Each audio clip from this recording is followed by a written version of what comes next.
When you are seeking to take that potential relationship to the next level, most people automatically think that I need to connect with someone on LinkedIn. I recommend an intermediate step, which is following someone instead of connecting with someone, because a connection is a request that must be either approved or denied. A follow does not need to be approved.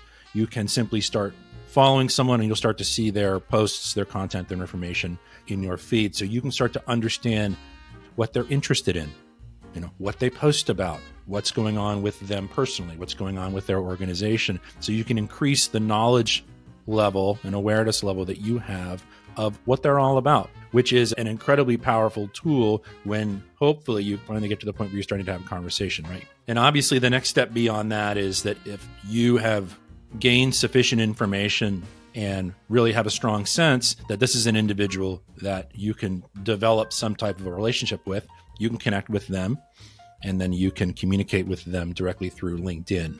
So that's what an individual doer-seller inside of a firm can do on LinkedIn to increase their knowledge level, to start creating familiarity, start getting to know someone, hopefully eventually connect with them, and then develop a good relationship on LinkedIn that hopefully leads to something. Another 5 I have is connecting with other members of the buyer group.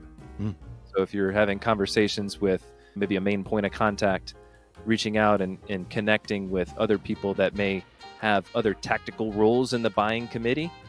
For example, John, in that last example you gave, if you're working with an individual and there is a buying group at the prospective client's organization, if you connect with them, immediately they start seeing a number of your previous posts on their LinkedIn feed. So their knowledge level and awareness of who you are, what you're all about, your point of view, etc., immediately populates their LinkedIn feeds. Let's go to back to the other end of the spectrum and let's talk about the 2s. So let's talk about some mostly marketing activities. So these are activities that maybe some seller doers or salespeople, they might be able to pitch in. The first one on my list is posting from individual accounts. Some firms call this employee advocacy, where employees are posting to LinkedIn, and just by association, it elevates the brand visibility of the firm. Particularly from a content perspective, if it's content that is, marketing driven, marketing originated, or at a minimum, some content that an individual is taking from their organization and repurposing themselves, et cetera, right? This is the content. What makes, from my perspective, what makes that a number 2 towards the marketing end of things is that it is marketing content that is part of a bigger picture plan, maybe a campaign, maybe something that marketing is working on, the long game, this big picture thought leadership campaign, whatever it is, and individuals are grabbing a hold of that content, posting, repurposing, leveraging that. That's my sense. Yeah. And we could go into a whole lot of detail on how to do that. I'm going to put you on the spot here. Give us one good example of that. Sure. Go into a blog post and copy and paste a paragraph onto LinkedIn, chop it up and break it up into sentences so there's white space, add your own spin to it. So that's how you can do it. And don't even link to anything. Do not link. Because if you link, LinkedIn's algorithm is going to suppress it because it wants to keep traffic on the page. So what you have to do is you have to take your firm's thought leadership, add your own personal perspective to it, and then publish it as a post that can be consumed on the platform, and encourage your network to comment on it. Like your point earlier, you left a comment that sparked a conversation. Maybe you, as a firm expert, you've got a perspective on it, but then you get someone else who adds to the conversation. And then you say, oh, you know what? That's a really good point. Let me go talk to my marketing team and say, hey, John Smith said this on LinkedIn. Oh, yeah, that's a really great point. Let's go back to the blog post. Let's update that blog post. And then let's see if we can work that perspective into other aspects of our marketing messages. One of the key differentiators is that word prospecting that I use. The outreach that a doer-seller undertakes under the title of prospecting, what differentiates that is that it is hyper-targeted and it is generally pre-qualified. And what I mean by pre-qualified is that it has gone through the various check boxes, the various filters, that the organization would place on it to vet whether or not it's a good opportunity. It's already been pre-qualified. It is the right organization.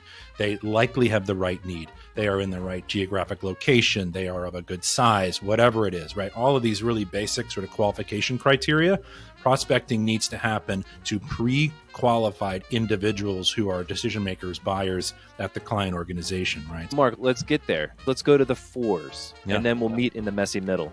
So the 4s are still activities that are led and undertaken by individual doer-sellers in these professional services firms, but they are absolutely supported by the marketing team. They are supported with marketing content. It could be existing content. It could be custom content that the marketing team develops for this specific individual. This individual can go to the marketing team as their sort of sales sidekick and say, hey, I've got 1 or 2 or 3 of these prospects, people that I'm hyper-targeted, hyper-focused on. I want to develop a series of touches with them. I need your help to design these touches, and I'll define the word touches, right?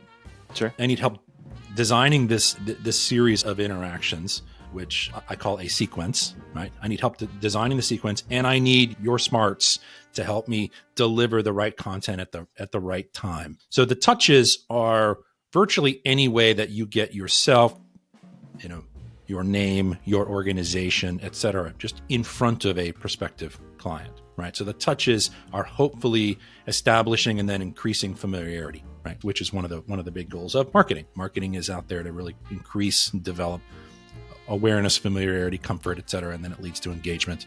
But from a sales perspective, you want to increase that familiarity with yourself and your expert in your individual expertise, like within your organization. So marketing can help support with the touches. They can help design a sequence of touches. One is, hey, okay, so step number 1 is you're gonna like that person's post. That is a relevant and important post.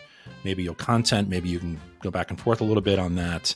Maybe there's something that you can post inside of that conversation that has some marketing content, is marketing generated content, some relevant that pulls from some marketing themes that the organization is currently developing.